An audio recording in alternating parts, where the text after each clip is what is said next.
Student, आपका आरबीपीएस educational point में स्वागत है। मैं राहुल कुमार पांडे आपके लिए क्लास 12 का chapter first reproduction in organism लेकर आया हूं। आज हम इसकी चौथी वीडियोस देखेंगे। यहाँ पर हम आज कुछ ऐसी चीज़ें देखेंगे जो काफ़ी अच्छी लगेगी, जैसे रिप्रोडक्शन प्रक्रिया को प्रभावित करने वाली कौन कौन सी चीज़ें हैं। हम यहाँ पर पहली चीज़ देखते हैं ओल्ड एज। ओल्ड एज जो होता है उसको हम लोग मानते हैं and parameter of reproduction phase, यानी जो जनन प्रक्रिया है उसका सूचक, अंत का सूचक क्या होता है? ओल्ड एज होता है। जो रिप्रोडक्शन प्रक्रिया का अंत का सूचक क्या होता है? ओल्ड एज होता है। जब भी हमारी ओल्ड एज प्रारंभ होती है तो ही हमारा रिप्रोडक्शन की जो प्रक्रिया होती है स्लो होने लगती है। अब ओल्ड एज के कुछ सिग्निफिकेंस है, कुछ साइंस है, हम लोग कैसे पहचानेंगे कि ओल्ड एज प्रारंभ हो चुकी है। जैसे है स्लो मेटाबॉलिज्म, मेटाबॉलिज्म का स्लो हो जाना, weak make of gamete, gamete का कमजोर रूप से बनना। अगर हम लोग यहाँ पर देखें कि जो मानव है वह एक, उनमें मैच्योरेशन साइकिल्स पाई जाती है। हमने कल बताया था मैच्योरेशन साइकिल्स उन जीवों में पाई जाती है जिनमें जनन करने की क्षमता पूरे जीवन काल तक रहती है। लेकिन यहाँ पर हम लोग देखें कि ये बात सत्य है कि हम लोगों में जनन करने की क्षमता पूरे जीवन काल तक रहती है, जितने भी ह्यूमंस हैं। लेकिन अगर एक निश्चित अवधि के बाद जब हम ओल्ड एज में प्रवेश करते हैं और उस समय जैसे कोई महिला है वह 30 से 35 वर्ष की आयु में किसी बच्चे को उत्पन्न करती है तो उस समय ज़्यादा डिसीज हमको देखने को उसमें मिलते हैं। जैसे हम लोगों ने डाउन सिंड्रोम इत्यादि का नाम देखा होगा। तो हम लोग अगर कैलकुलेशन करें और देखें तो डाउन सिंड्रोम मुख्यतः उन लड़कों को होता है जो किसी स्त्री के 35 साल की अवस्था में उत्पन्न होते हैं। तो हम लोग ऐसा क्यों देखते हैं? क्योंकि जब ही हम लोग एक निश्चित अवधि के बाद ओल्ड एज में प्रवेश करते हैं उस समय जनन के परिणाम स्वरूप संतान उत्पन्न करते हैं तो वह जो संतान उत्पन्न होता है उसमें एबनॉर्मलिटी पाई जाती है, एबनॉर्मल होता है एक प्रकार से, क्योंकि उस समय जो गैमीट का फॉर्मेशन होता है वीक टाइप से होता है, वह उतना प्रबल नहीं होता है, उतना प्रखर नहीं होता है। हम लोगों ने कई बार देखा होगा कि माता की पेट में जाइगोट इत्यादि का समाप्त हो जाना, ये सारी प्रक्रियाएं इसलिए होती हैं क्योंकि प्रकृति जो है, प्रकृति ही चयन करती है कि कौन सा जीव हमारे पृथ्वी पर आएगा, कौन सा जीव हमारे पृथ्वी पर नहीं आएगा। प्रकृति हर चीज को वेल मेंटेन करना चाहती है, इसमें नेचर का भी बहुत बड़ा हाथ होता है। तो ओल्ड एज एक ऐसी अवस्था है जो रिप्रोडक्शन के एंड को बताती है कि आपका रिप्रोडक्शन प्रक्रिया जो है वो लास्ट चल रहा है, उसका आप कर सकते हो जनन, लेकिन वो पावर नहीं रहेगी, आप सेक्सुअल इनकाउंटर करने में असक्षम नहीं रहेंगे, आप सेक्सुअल इनकाउंटर नहीं कर सकते ठीक तरीके से, और जो भी वहाँ पे चाइल्ड पैदा होगा वो एबनॉर्मल होगा, उसमें तमाम प्रकार के दोष पाए जा सकते हैं जैसे डाउन सिंड्रोम इत्यादि। कि उसके बाद हम लोग आते हैं, देखते हैं कि जो पादप व जंतु होते हैं उनमें 3 अवस्थाएं पाई जाती हैं। जैसे प्लांट में 3 अवस्थाएं होती हैं, वेजिटेटिव फेज होता है, रिप्रोडक्टिव फेज होता है और ओल्ड फेज होता है। इसी प्रकार से एनिमल में जुवेनाइल फेज होता है, रिप्रोडक्टिव फेज होता है, ओल्ड फेज होता है। तो ये जो तीनों फेज हैं, ये जो तीनों फेज हैं जिनमें प्लांट जो होता है, जैसे प्लांट का ले लिया जाए, प्लांट जो होता है ग्रो करता है, फिर उसमें फूल आते हैं जिसको हम रिप्रोडक्टिव फेज कहते हैं, फिर जनन करके उसकी सारी क्षमताएं समाप्त हो जाती हैं, प्लांट एक मृत अवस्था की तरफ जब बढ़ता है तो उसे हम ओल्ड फेज कहते हैं। इसी प्रकार से एनिमल में जुवेनाइल फेज मतलब किशोरा अवस्था आती है, फिर उसमें रिप्रोडक्टिव फेज यानी उसमें जनन करने की अवस्थाएं आती है जिसमें वो जनन कर सकता है, फिर ओल्ड फेज की तरफ बढ़ता है। ये जो तीनों अवस्थाएं हैं, चाहे प्लांट की हो या एनिमल की हो, ये तीनों अवस्थाएं जो होती हैं हार्मोन से काफी ज्यादा प्रभावित होती हैं। उसके बाद अगला चीज ये है, क्या हार्मोन और वातावरण दोनों एक दूसरे से रिलेटिव होते हैं? क्या प्रभाव डालता है वातावरण हार्मोन पर? अगर हम लोग देखें तो हम लोग प्राप्त करते हैं कि हार्मोन के सिक्रेशन पर भी वातावरण का काफी प्रभाव होता है। जैसा कि हम लोगों ने देखा कि हमने बताया था कि अलग अलग जगहों पर अलग अलग इन्वायरमेंट के कारण अलग अलग जीवों में परिपक्वता का काल जो होता है, मैच्योरेशन का जो काल होता है, मैच्योरिटी का जो टाइम होता है वो अलग अलग होता है। जैसे हमने बताया था, जैसे हम लोग अफ्रीका की बात कर लें जहाँ पर खूब ज़्यादा गर्मी पड़ती है, वहाँ पे जो गर्ल्स होती हैं, जो वोमेन्स होती हैं, जो गर्ल्स होती हैं उनमें जो होता है परिपक्वता जो होती है लगभग 9 वर्ष में प्रारंभ हो जाती है। इंडिया में देखा जाए तो 12 से 14 साल की तरफ हम लोग बढ़ते हैं। और किसी अगर यूरोपियन कंट्री में देखा जाए जहाँ पर खूब ज़्यादा ठंडक पड़ती है तो 14 साल के बाद यानी 18 इत्यादि के बाद वहाँ पर मेच्योरिटी प्राप्त होती है। तो हम लोग देखते हैं कि मतलब इन्वायरमेंट का हार्मोन के ऊपर काफ़ी ज़्यादा प्रभाव होता है। इन्वायरमेंट कैसा है, अगर गर्म है तो वहाँ पे हार्मोन का सिक्रेशन जल्दी होता है और वहाँ पे जो जीव होते हैं उनमें परिपक्वता जल्दी आती है। अगर बैलेंस में है तो वहाँ पर एक बैलेंस एज में परिपक्वता आती है, और जहाँ पे खूब ठंडक है वहाँ पे हार्मोन का सिक्रेशन धीरे धीरे होता है, वहाँ परिपक्वता धीरे धीरे आती है। हम देखते हैं कि परिपक्वता के बाद कोई भी जीव यदि लैंगिक जनन करता है, चाहे उसका कोई भी आकार हो, चाहे कोई भी आकृति हो, तो उनमें होने वाली लगभग सारी घटनाएं समान होती हैं। जैसे गैमेट का बनना, जायगोट इत्यादि का बनना। तो जो भी जीव लैंगिक जनन को अटेम्प्ट करता है मैच्योरिटी के बाद, परिपक्वता के बाद लैंगिक जनन को अटेम्प्ट करता है, उनमें जो भी घटनाएं होती हैं लगभग सिमिलर होती हैं। लैंगिक जनन एक प्रकार की स्लो मोशन की क्रिया है, कॉम्प्लेक्स यानी जटिल एक क्रिया है। इसमें जटिलताएं होती हैं, इसमें क्रॉसिंग ओवर होता है, इसमें मियोसिस होती है, इसमें फर्टिलाइजेशन होता है जैसा कि हमने आपको बताया था, और इससे बनने वाली संतानों के कैरेक्टर्स जो होते हैं अपने जनकों से भिन्न होते हैं। अब कुछ चीज़ें ऐसी हैं जो कि लैंगिक जनन को प्रदर्शित करती हैं कि यहाँ पे लैंगिक जनन हो रहा है। जैसे fusion of male and female gamete. Fusion का मतलब होता है संलयन, यानी मेल और फीमेल गैमेट का संलयन मतलब होता है जुड़ा, यानी मेल और फीमेल गैमेट आपस में जुड़ते हैं। फॉर्मेशन ऑफ जायगोट, जायगोट का फॉर्मेशन होता है, निर्माण होता है। एम्ब्रियोजेनेसिस होती है, यानी भ्रूण का निर्माण होता है। एम्ब्रियो मतलब भ्रूण होता है, जेनेसिस मतलब निर्माण होना, फॉर्मेशन। तो यहाँ पर भ्रूण का भी निर्माण होता है। एक बार और देखेंगे कि कुछ घटनाएं ऐसी होती हैं कि जिससे हमको पता चलता है यहाँ पे सेक्सुअल रिप्रोडक्शन चल रहा है। जैसे fusion of male and female gamete, male और फीमेल गैमेट का आपस में मिलना। फॉर्मेशन ऑफ जायगोट, जायगोट का बनना।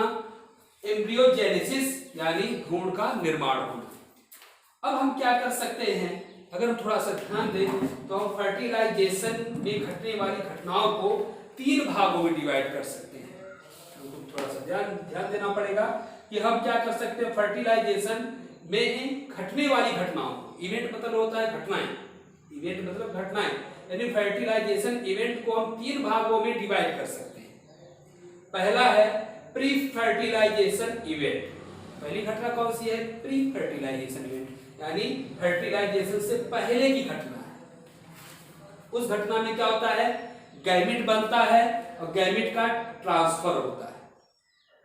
जैसे अगर ह्यूमन की बात की जाए उसमें 2 गैमेट होते हैं, एक मेल गैमेट होता है, एक फीमेल गैमेट होता है।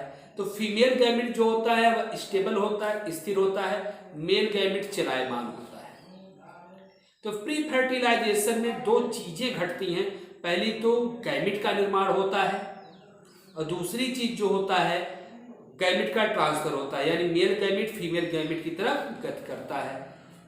दूसरा इवेंट, दूसरी घटना अगर हम लोग देखें तो ये होती है आपकी फर्टिलाइजेशन इवेंट, यानी निषेचन की घटना। निषेचन की घटना क्या है कि निषेचन की घटना में गैमेट आपस में मिलते हैं, गैमेट आपस में मिलते हैं। फर्टिलाइजेशन इवेंट में क्या होता है, गैमेट आपस में मिलते हैं, युग्मक आपस में मिलते हैं। प्रो फर्टिलाइजेशन इवेंट जो होता है, एंड तीसरा इवेंट कौन सा है, प्रो फर्टिलाइजेशन इवेंट है, जिसमें क्या होता है कि जायगोट बनता है, जायगोट से चाइल्ड बनता है। यानी एक प्रकार से हम ये भी कह सकते हैं प्रो फर्टिलाइजेशन इवेंट वह इवेंट है जो फर्टिलाइजेशन इवेंट के बाद होता है, यानी गैमेट के आपस में मिलने के बाद जो इवेंट जो घटनाएं घटती हैं उसे हम कहते हैं प्रो फर्टिलाइजेशन इवेंट, जैसे जायगोट का बनना, जायगोट से चाइल्ड इत्यादि का बनना। तो एक बार हम फिर से रिकॉल करते हैं कि फर्टिलाइजेशन की घटनाओं को हम 3 भागों में डिवाइड करते हैं। Pre fertilization event, pre fertilization event में गैमेट बनता है और गैमेट का ट्रांसफर होता है, मेल गैमेट फीमेल गैमेट की तरफ गति करता है। दूसरी घटना घटती है फर्टिलाइजेशन इवेंट। फर्टिलाइजेशन इवेंट में क्या होता है, गैमेट आपस में मिलता है। और तीसरी घटना घटती है प्रो फर्टिलाइजेशन इवेंट, इसमें जायगोट बनता है और जायगोट से चाइल्ड बनता है। तो इस प्रकार हम लोग देखते हैं कि फर्टिलाइजेशन इवेंट 3 प्रकार के होते हैं। अब हम यहाँ पे देखेंगे कि गैमेटोजेनेसिस क्या है। गैमेटोजेनेसिस जो होता है जिसको हम कहते हैं युग्मक का निर्माण। गैमेट का मतलब होता है युग्मक, जेनेसिस का मतलब होता है, जेनेसिस का मतलब होता है फॉर्मेशन। तो युग्मक का निर्माण जिसको हम कहते हैं गैमेटोजेनेसिस, अर्थात युग्मक का निर्माण। अब इसमें कैसे पता चलेगा कि युग्मक का निर्माण कैसे हुआ, क्या क्या घटनाएं घटती हैं। तो जब भी गैमेटोजेनेसिस होता है तो यहाँ पर 2 प्रकार के गैमेट्स बनते हैं, एक होता है मेल गैमेट्स और दूसरा होता है फीमेल गैमेट्स। और दूसरी चीज क्या है, दूसरी विशेषता क्या गैमेटोजेनेसिस की, कि जो भी गैमेट बनेगा वो हैप्लॉइड होगा, अर्थात उसमें क्रोमोसोम की जो संख्या होगी वह जनक की क्रोमोसोम की संख्या की अपेक्षा आधी होगी। स्पोर डिप्लॉइड हो सकता है, लेकिन जब भी गैमेट बनेगा वह हैप्लॉइड होगा। कहीं पर भी गैमेट अगर बनेगा तो हैप्लॉइड होगा। तो हम लोग यहाँ पर देखते हैं कि गैमेटोजेनेसिस में 2 चीजें हैं। पहला आता है फॉर्मेशन ऑफ गैमेट, कि वहां पे फॉर्मेशन होता है गैमेट का। 2 टाइप्स गैमेट बनते हैं, एक मेल गैमेट्स बनता है और एक फीमेल गैमेट्स बनता है। जो भी गैमेट्स बनता है वह हैप्लॉइड होता है, यानी जिसमें क्रोमोसोम की संख्या जो होती है वो जनक की आधी होती है। हैप्लॉइड का मतलब होता है कि वे गैमेट्स जिनमें क्रोमोसोम की संख्या उनके जनक से जिससे उत्पन्न हुए उस जनक की अपेक्षा आधी हो। जैसे मान लिया कि किसी में 46 गुणसूत्र है तो जो भी गैमेट बनेगा उसमें 23 हो जाएगा। उसके बाद हम लोग देखते हैं कि कुछ प्रकार के एल्गीज हैं, कुछ प्रकार के एल्गीज यानी शैवाल होते हैं जिनमें पाए जाने वाले गैमेट्स इस प्रकार के होते हैं जिनमें हम भेद नहीं कर पाते हैं। अगर हम लोग उन गैमेट्स को देखेंगे तो उनमें हम भेद नहीं कर पाएंगे, उनके आकार समान होते हैं, अलग अलग की सारी क्रियाविधियां भी समान हम लोग कह सकते हैं। तो इस प्रकार के गैमेट को हम लोग कहते हैं होमोगैमेट्स। होमोगैमेट्स कह सकते हैं या आइसोगैमेट्स भी कह सकते हैं। होमोगैमेट्स भी कह सकते हैं या आइसोगैमेट्स भी कह सकते हैं। यानी कुछ एल्गीज ऐसी होती हैं जिनमें पाए जाने वाले गैमेट्स में हम अंतर नहीं कर पाते हैं। ऐसे गैमेट्स को हम कहते हैं होमोगैमेट्स या आइसोगैमेट्स कहते हैं। आइसोगैमेट्स को हमने आपको बताया था। तो आइसोगैमेट्स या होमोगैमेट्स वे गैमेट्स होते हैं जिनमें हम अंतर नहीं कर पाते हैं। अब ये गैमेट्स किस शैवाल में पाए जाते हैं, एग्जाम्पल क्या है उसका, क्लेमाइडोमोनास। क्लेमाइडोमोनास में पाया जाने वाला जो गैमेट्स होता है वो आइसोगैमेट्स होता है। वह गैमेट्स होते हैं जिनमें हम अंतर नहीं कर पाते। अगर हमारे सामने गैमेट्स रखे जाएं तो हम उसमें अंतर नहीं कर पाएंगे। कुछ ऐसे भी होते हैं शैवाल जिनमें पाए जाने वाले जो गैमेट्स होते हैं देखने में तो समान होते हैं लेकिन क्रियाविधियां उनकी अलग अलग होती है। एक मोर एक्टिव होता है, एक लेस एक्टिव होता है। फिर से रिकॉल करेंगे, कुछ शैवाल ऐसे ही पाए जाते हैं जिनमें पाया जाने वाला गैमेट्स जो होता है वह देखने में समान होता है लेकिन उसकी फिजियोलॉजी अलग होती है, कार्यकी अलग होती है। उसमें एक मोर एक्टिव होता है, एक लेस एक्टिव होता है। उसका एक उदाहरण होता है स्पाइरोकाइरा में पाए जाने वाला जो गैमेट्स होता है वो कैसा होता है, वह फिजियोलॉजिकल एंड आइसोगैमेट होता है। यानी उसमें जो गैमेट्स पाया जाएगा देखने में समान होगा लेकिन उसकी क्रियाविधियां अलग अलग होंगी। उसमें एक एक्टिव मोर एक्टिव रहेगा, तेजी से गति करेगा, एक स्लो एक्टिव रहेगा, वो कम तेजी से गति करेगा। अब यहाँ पर 2-3 शब्द आते हैं हमारे सामने, उसका भी हम लोग मतलब जानेंगे। कहीं कहीं पे टर्म यूज किया जाता है एप्लाइनोगैमेट। एप्लाइनोगैमेट मुख्यतः उन गैमेट्स के लिए प्रयोग किया जाता है जो नॉन मोटाइल्स होते हैं। जिनमें गति नहीं होती, जो गति नहीं करते हैं, ऐसे गैमेट्स के लिए एक टर्म का यूज किया जाता है एप्लैनोगैमेट।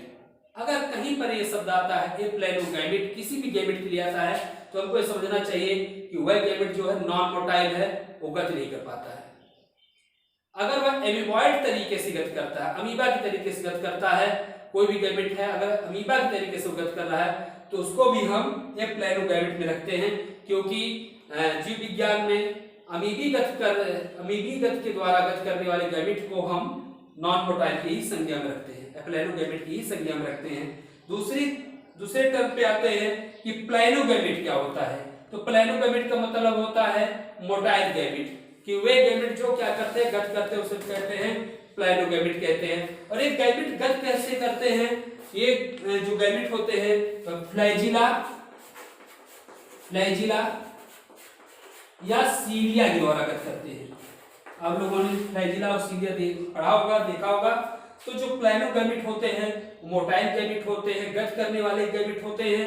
मोटाइल मतलब गति करने वाले गैमेट्स होते हैं, और वो गति कैसे करते हैं, फ्लैजिला और सीलिया के द्वारा करते हैं। तो इस प्रकार हम लोगों ने देखा है प्लैनोगैमेट, फिजियोलॉजिकल, एनाइसोगैमेट, होमोगैमेट्स, इस प्रकार से हम लोग तमाम टर्म्स को यहाँ पर देख रहे हैं। तो हम लोगों ने प्लैनोगैमेट देखा। अब हम लोग देखेंगे ऊगैमेट क्या होता है। ऊगैमेट का मतलब होता है जहां पर मेल गैमेट स्पर्म हो, फीमेल गैमेट एग हो। अर्थात जैसे मनुष्य है तो उसमें कौन से गैमेट किस टाइप के होते हैं, तो ऊगैमेट पाए जाते हैं। ऊगैमेट का मतलब होता है मेल गैमेट स्पर्म हो, फीमेल गैमेट एग हो। तो ऊगैमेट का मतलब होता है मेल गैमेट स्पर्म और फीमेल गैमेट एग। तो इस प्रकार से हम आइसोगैमेट, एनाइसोगैमेट तथा ऊगैमेट के आधार पर रिप्रोडक्शन को 3 भागों में हम डिवाइड कर सकते हैं। एक बार फिर से देखिए, आइसोगैमेट, एनाइसोगैमेट तथा ऊगैमेट के आधार पर हम रिप्रोडक्शन को यानी जन्म को 3 भागों में डिवाइड कर सकते हैं। नंबर 1 है आइसोगैमी, नंबर 2 है एनाइसोगैमी, नंबर 3 है ऊगैमी। तो पहले हम लोग देखते हैं आइसोगैमी। आइसोगैमी में क्या होता है कि समान प्रकार के गैमेट होते हैं और समान प्रकार के गैमेट ही जनन करते हैं। तो आइसोगैमी वह जनन है जो कि समान प्रकार के गैमेट के द्वारा होता है। एक बार फिर से रिकॉल करते हैं आइसोगैमी को। आइसोगैमी रिप्रोडक्शन का वह टाइप्स है जो कि समान गैमेट के द्वारा होता है, यानी आइसोगैमी वह जनन है जो समान प्रकार के गैमेट के द्वारा होता है। एनाइसोगैमी को देखें तो एनाइसोगैमी वह उस प्रकार का जनन है जिसमें असमान गैमेट भाग लेते हैं। एक बड़ा होता है, एक छोटा होता है, ऐसे गैमेट भाग लेते हैं। तो जहां पे असमान गैमेट भाग लेकर जन्म प्रक्रिया को आगे बढ़ाते हैं, ऐसे जनन को हम कहते हैं एनाइसोगैमी। यानी एनाइसोगैमी वह जनन है जिसमें असमान गैमेट्स भाग लेते हैं। ऊगैमी का मतलब होता है वह जनन जिसमें स्पर्म और एग ये दोनों भाग ले। स्पर्म मेल गैमेट में आता है और एग जो होता है फीमेल गैमेट में आता है। तो ऊगैमी में स्पर्म व एग भाग लेते हैं। यदि स्पर्म व एग दोनों भाग लेकर किसी प्रकार की जनन को फॉलो करते हैं, किसी जनन को आगे बढ़ाते हैं, इस प्रकार की जनन को हम कहते हैं ऊगैमी। यानी ऊगैमी वह जनन है जिसमें स्पर्म तथा एग दोनों क्या करते हैं, भाग लेते हैं। और अगर देखा जाए कि बहुत से ऐसे जीव होते हैं, मोस्टली वो क्या करते हैं, जब सेक्सुअल रिप्रोडक्शन करते हैं तो उसमें बनने वाला गैमेट जो होता है वह अलग अलग प्रकार का ही होता है, अलग-अलग प्रकार का ही होता है। तो प्रायिकता यह होती है सेक्सुअल रिप्रोडक्शन में कि जो भी गैमेट्स बनते हैं वो अलग अलग टाइप के ही बनते हैं। अधिकतम जो लैंगिक जनन होता है उसमें जो गैमेट्स का निर्माण होता है वे गैमेट्स अलग अलग प्रकार के होते हैं, ठीक है। उसके बाद यहाँ पर हम क्या करते हैं, मेल गैमेट को अलग नाम देते हैं, फीमेल गैमेट को अलग नाम देते हैं। जैसे मेल गैमेट को हम एंथ्रोजॉइट भी कह सकते हैं या स्पर्म भी कह सकते हैं। फीमेल गैमेट को हम एग या ओवम कहते हैं। लेकिन यहाँ पर थोड़ा सा एक बार और रिकॉल करते हैं कि हम मेल गैमेट को क्या क्या नाम देते हैं। कि मेल गैमेट को हम एंथ्रोजॉइट भी कहते हैं या स्पर्म भी कह सकते हैं। फीमेल गैमेट को हम एग या ओवम भी कह सकते हैं। अब यहाँ पर एक शब्द आता है एंथ्रोजॉइट्स। एंथ्रोजॉइट्स किसके लिए उपयुक्त होता है? एंथ्रोजॉइट शब्द का वहां पर उपयोग करते हैं जहां पर एंथर के द्वारा मेल पार्ट का निर्माण होता है और हम जानते हैं कि एंथर प्लांट में पाया जाता है। एंथर कहाँ पाया जाता है? प्लांट में पाया जाता है। तो एंथ्रोजॉइट शब्द का हम वहां पर प्रयोग करते हैं जहां पर प्लांट में एंथर द्वारा मेल पार्ट का निर्माण होता है। तो वहां पर उस एंथर के लिए हम क्या कहते हैं? एंथ्रोजॉइट शब्द का प्रयोग करते हैं। ठीक है, तो एंथ्रोजॉइट्स का मतलब होता है कि वह शब्द, उस शब्द का प्रयोग हम उस प्लांट में एंथर द्वारा बनने वाले मेल पार्ट के लिए करते हैं। तो एंथ्रोजॉइट का मतलब होता है कि एंथर द्वारा बनने वाले मेल पार्ट के लिए हम एंथ्रोजॉइट शब्द का क्या करते हैं? प्रयोग करते हैं। फिर हम यहाँ पर थोड़ा सा कुछ फिगर्स देखते हैं, जहां पर हम देखते हैं आइसोगैमेट है, हेट्रोगैमेट है। हेट्रोगैमेट का मतलब होता है दो गैमेट हैं जो कि असमान है। कहीं पर वो आकार में असमान है और कहीं पर वो उनकी फिजियोलॉजी यानी कायकी असमान की है। तो हम लोग देखते हैं कि आइसोगैमेट में हम लोग देखते हैं कि दो गैमेट्स हैं, दोनों ऐसे गैमेट्स हैं जिनमें हम अंतर नहीं कर पाते हैं। और इसका उदाहरण जो है वो आपका क्लैडोफोरा है। तो क्लैडोफोरा में आइसोगैमेट को देख सकते हैं कि आइसोगैमेट जो होता है वह ऐसा गैमेट्स होता है जिनमें हम अंतर नहीं कर पाते हैं। उसके बाद अगर हम फ्यूकस नामक एल्गी में देखें तो फ्यूकस नामक एल्गी में हम हेट्रोगैमेट्स को देखते हैं। इसमें फीमेल गैमेट्स जो होता है वो बड़ा होता है और जो मेल गैमेट्स होता है वो छोटा होता है। उस गैमेट्स को हम कहते हैं एंथ्रोजॉइट्स। उस गैमेट्स को क्या कहते हैं? एंथ्रोजॉइट्स कहते हैं, क्योंकि एंथ्रोजॉइट शब्द का प्रयोग जो होता है वो प्लांट में एंथर द्वारा बनने वाले मेल पार्ट के लिए करते हैं। यानी जो एंथर के द्वारा मेल पार्ट बनता है उसके लिए हम एंथ्रोजॉइट शब्द का प्रयोग करते हैं। तो हम फ्यूकस में देखते हैं, फ्यूकस नामक एल्गी में देखते हैं कि जहां पर जो मेल पार्ट है इसके लिए हम एंथ्रोजॉइट का प्रयोग करते हैं। अगर ह्यूमन बीइंग्स की बात की जाए, मानव की बात की जाए, तो मानव में भी हम लोग देखते हैं कि वो भी हेट्रोगैमेट्स का उसमें भी निर्माण होता है। हेट्रोगैमेट्स का निर्माण होता है जिसमें फीमेल गैमेट्स अलग होता है और मेल गैमेट्स अलग होता है। तो हम यहाँ पर देखते हैं जो मेल गैमेट्स है उसके लिए हम स्पर्म शब्द का यूज करते हैं। तो हम लोग देखते हैं कि मानव में भी हेट्रोगैमेट्स बनते हैं।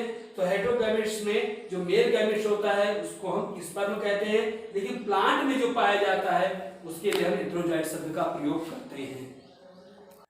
अब अगले हम टर्म पे पहुंचते हैं, सेक्सुअलिटी इन ऑर्गेनिज्म, यानी प्राणियों में लैंगिकता।